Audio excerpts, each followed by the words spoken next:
Good morning.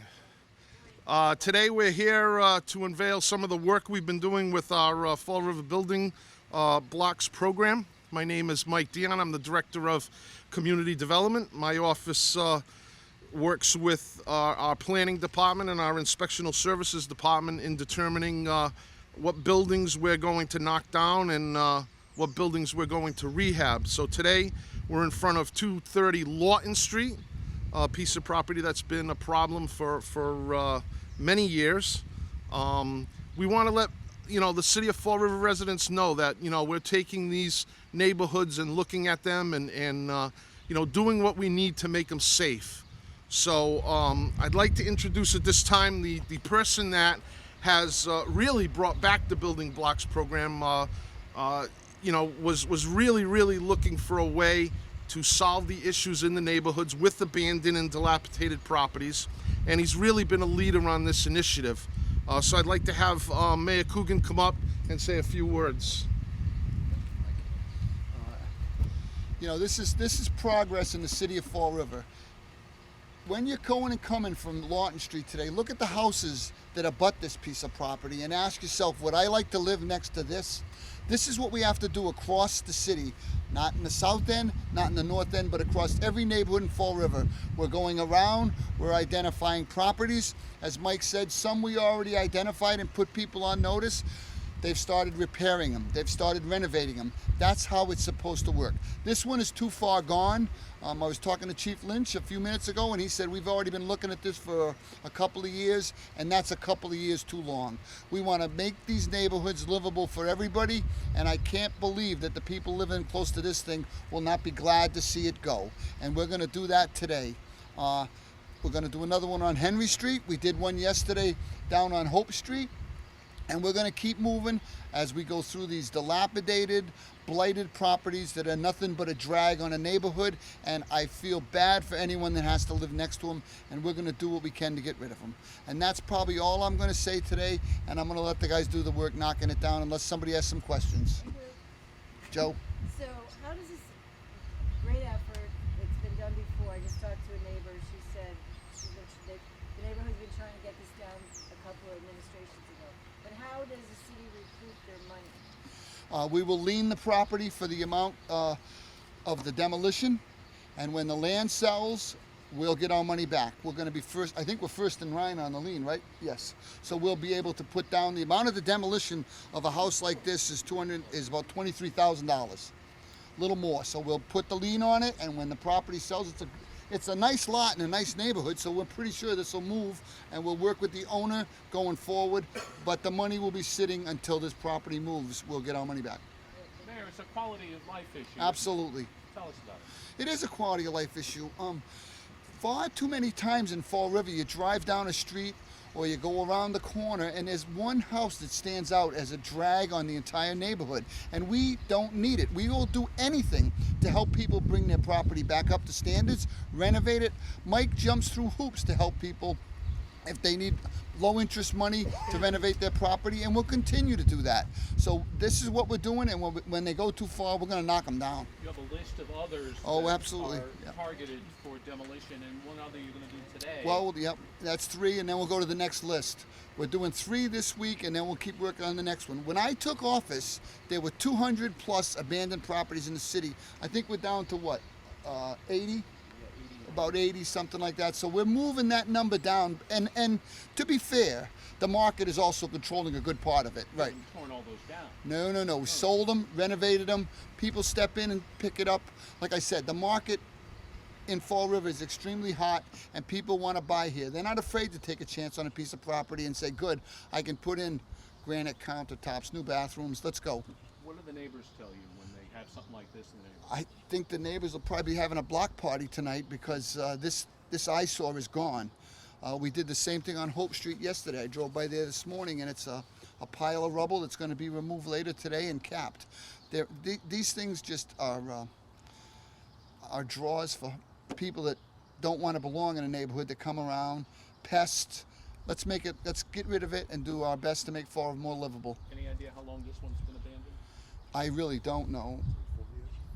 I'd say close to 10. Close to 10 years, yep. Okay. And Have at it. Don't let Thank you. Any other questions? How long does this whole process take? Well, once we talk to the former owners, I mean, what does it take, Mike? It could take a good 3-4 months. Yep. From the day we target it till the day we're doing what we're doing today. Anything further, Jojo? Well, it was just kind of one of the concerns of the neighbor was rat control. Well, Comes down, there might be rats. Find out. we'll find out. I mean, we got to get it out of here. And then we'll chase them. We did that same thing. Is there a? Where do we? Oh, here comes Glenn. This is another gentleman I work with closely every single day. He does a fabulous job for us. Glenn Hathaway. He'll conclude the meeting and he'll say a few things. Thank you. Thank you, Mayor, and welcome all here. First of all, I'll answer Joe Good's questions before I forget it.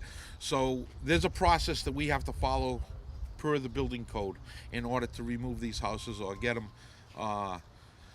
torn down, demolished. And rodent is part of it. So I have that protocol that I have to follow.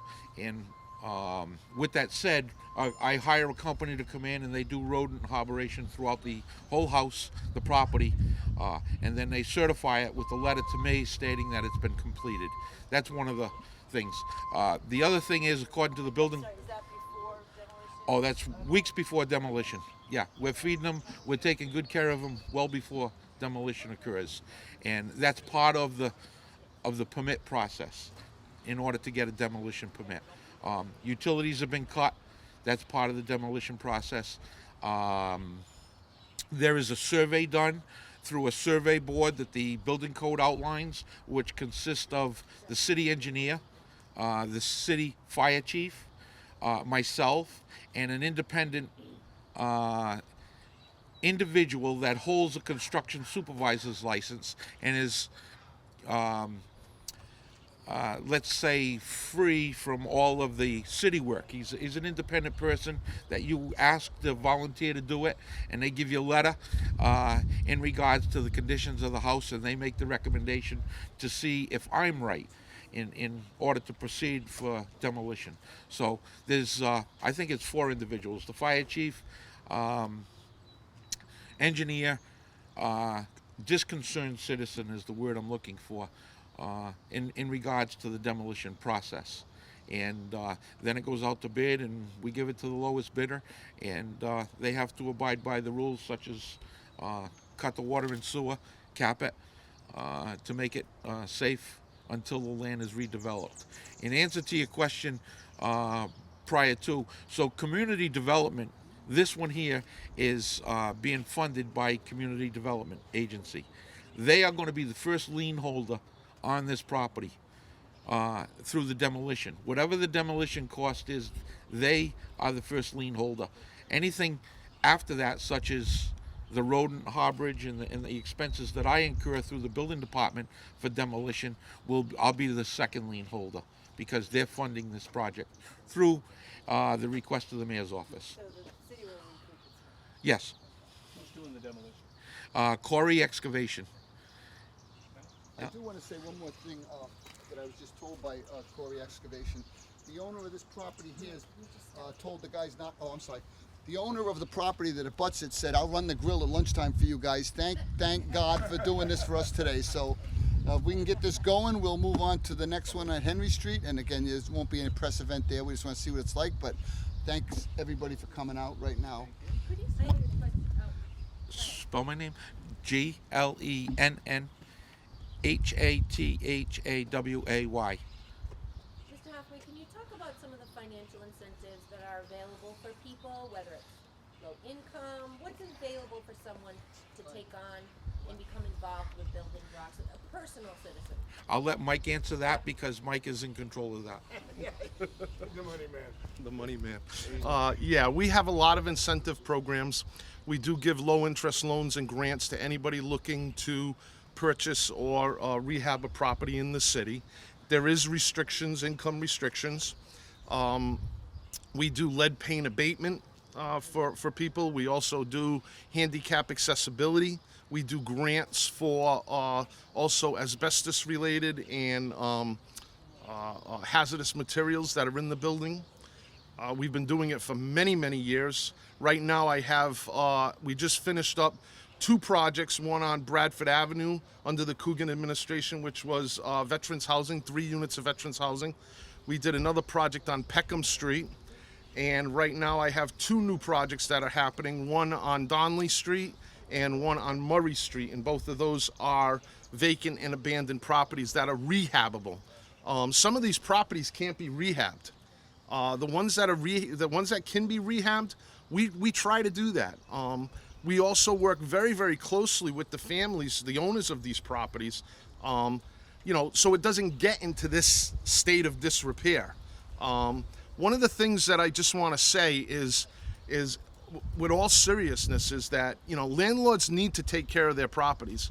And if they're not going to take care of them, we're going to work with them. We're going to go after them and tell them, this is a quality of life issue. This isn't a dog and pony show today. This program, this building blocks program works. Okay, and we're not doing this for any kind of election or anything like that.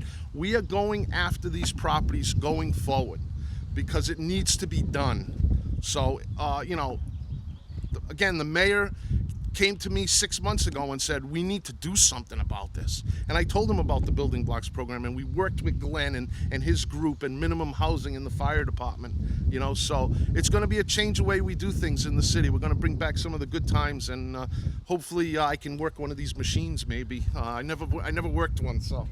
They make good money. No, it's not. So Glenn, you want to start? These guys are on the clock, right? Any further questions? You all set? Okay. All right, Mike, you're up. Josh.